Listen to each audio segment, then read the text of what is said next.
Hello Malayalees, എന്നോട് കഴിഞ്ഞ ദിവസം നമ്മൾ കാട്ടിൽ നിന്ന് കിട്ടിയ മുന്തിരിയും കൊണ്ട് മുന്തിരി വനിട്ടു. വീഡിയോ കാണാത്തവർക്ക് നമ്മുടെ ചാനലിൽ കിടപ്പുണ്ട്, കയറി കാണുക. അപ്പോൾ ഇന്ന് നമ്മൾ എന്താ ചെയ്യുന്നതെന്ന് വെച്ചാൽ അതേ സ്ഥലത്ത് നിന്നും ചെറിയ ചെറിയ ഫ്രൂട്ട്സ് കിട്ടിയിട്ടുണ്ട്. നമുക്കത് ഉപ്പിലിട്ടാലോ? എന്താണെന്നൊന്നും എനിക്കറിയില്ല, എൻ്റെ പേരൊന്നും എനിക്കറിയത്തില്ല, പക്ഷേ കഴിക്കാൻ പറ്റുന്ന സാധനമാണ്. കുറേ പേര് പറിച്ചുകൊണ്ട് പോകുന്നുണ്ട്. അപ്പോൾ നമുക്കിന്ന് അത് നമുക്ക് ഉപ്പിലിടും അച്ചാറും ഉപ്പിലിട്ടാലോ? അപ്പോൾ it's me Sharon, welcome to Sharon's vlog.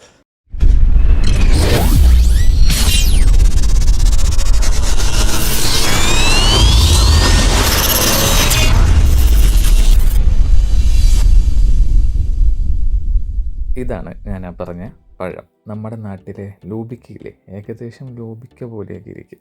ഇപ്പോൾ ഇവിടെ നടക്കുന്നത് അത് പറിച്ച് അതിൻ്റെ തണ്ടും നടുപ്പുമൊക്കെ ക്ലീൻ ചെയ്തെടുക്കലാണ്. ചെറിയ സാധനമായതുകൊണ്ട് പറയുകയില്ല, ഭയങ്കര ബുദ്ധിമുട്ടുള്ള പണിയാണ്. പറിച്ചപ്പോൾ ഇത്രയും പണി കിട്ടും എന്ന് വിചാരിച്ച സാധനമല്ല. ഇതിൻ്റെ അകത്ത് കുറേ കേടുമുണ്ട്, ചെയ്യുന്നതുമുണ്ട്. അതെല്ലാം തരംചെടുക്കലാണ് നമ്മുടെ കൂട്ടുകാരുടെ പരിപാടി. അടുത്തത് വാഷിംഗ് എക്സ്പെർട്ടിൻ്റെ കയ്യിലേക്ക് എഴുതാൻ കൊടുത്തിട്ടുണ്ട്.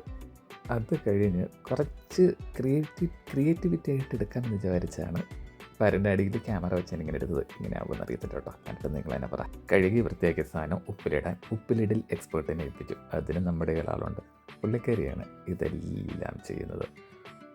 ഉപ്പിട്ടു, മുളകിട്ടു, ചൂടുവെള്ളം ഒഴിച്ചു, കായിട്ടു, ഉപ്പിട്ടു, മുളകിട്ടു, വീണ്ടും കായിട്ടു, ഉപ്പിട്ടു, മുളകിട്ടു, വീണ്ടും കായിട്ടു, ഉപ്പിട്ടു, മുളകിട്ടു. അങ്ങനെ നമ്മൾ ഏകദേശം ഭരണിയുടെ പകുതിയോളം ആക്കി എടുത്തു. അതായത് കയ്യിലുണ്ടായിരുന്ന മൊത്തം അങ്ങ് ഉപ്പിട്ടിട്ടു. ഇത്രയല്ലായിരുന്നു കേട്ടോ ഉണ്ടായിരുന്നത്. ഞെടുപ്പും എടുക്കുന്നതിൻ്റെ ഇടയ്ക്ക് പകുതിയും ആ ചുറ്റുവട്ടത്തിരുന്ന ആൾക്കാരുടെ വയറ്റിലേക്ക് പോയിട്ടുണ്ട്. അല്ലെങ്കിൽ ഇത് എപ്പം നിറയേണ്ടതായിരുന്നു. അങ്ങനെ കായിട്ടു, ഉപ്പിട്ടു, മുളകിട്ട് എന്ന റൗണ്ടിന് ശേഷം വെള്ളം ചൂടാക്കി ഇതിലേക്ക് ഒഴിക്കലാണ് അടുത്ത പരിപാടി. ദയാ നോക്കൂ, ചൂടുവെള്ളം ഗ്ലാസ്സിലേക്ക് വീഴുന്നത്.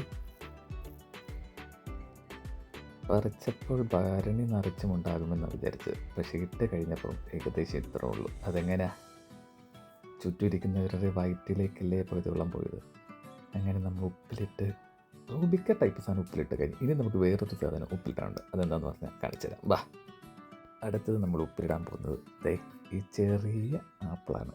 ഇവിടുത്തെ ചെറിയ ആപ്പിൾ. ഇതും നമ്മൾ അതേ സ്ഥലത്ത് നിന്ന് പറിച്ചുകൊണ്ട് വന്ന സാധനമാണ്. ഇതും പണിയായിരുന്നു. കേടുണ്ടായിരുന്നു, പുഴുവുണ്ടായിരുന്നു, എല്ലാം നീക്കം ചെയ്ത് കണ്ടിച്ചുകൊണ്ടിരിക്കുകയാണ് നമ്മുടെ മൂവർ സംഘം. ഒരാളെ പുഴു നോക്കി തരംതിരിക്കുന്നു, മറ്റേയാളെ കണ്ടിക്കുന്നു. ഇതിലൊന്നും വിടാത്ത കുറേ എണ്ണം ആപ്പിൾ അരിഞ്ഞത് വാരി തിന്നുന്നു. അങ്ങനെ കുറേ പേര്.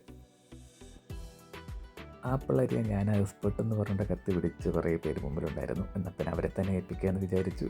ഏറ്റ് കഴിഞ്ഞാണ് അറിഞ്ഞത് ഇത് ചെറിയ തോതിൽ ഉള്ള പണിയല്ല, വലിയ പണിയാണ് മേടിച്ച് കേൾക്കുന്നതെന്ന്.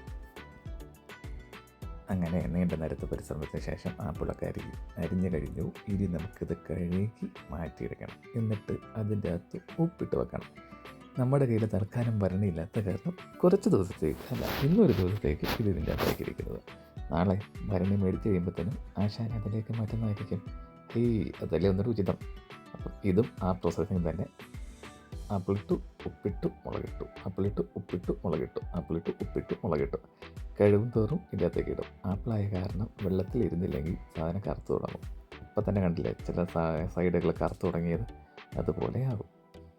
സമയം പാതിരാത്രിയായി, പരിപാടികൾ ഏകദേശം തീരാറായി. അപ്പോൾ നമുക്ക് ഇനിയൊരു വീഡിയോ ആയിട്ട് വീണ്ടും കാണാം. അല്ലെങ്കിൽ ഇത് പൊട്ടിക്കുന്ന സമയത്തോ നമുക്ക് വീണ്ടും കാണാം. Please me Sharon. ബൈ.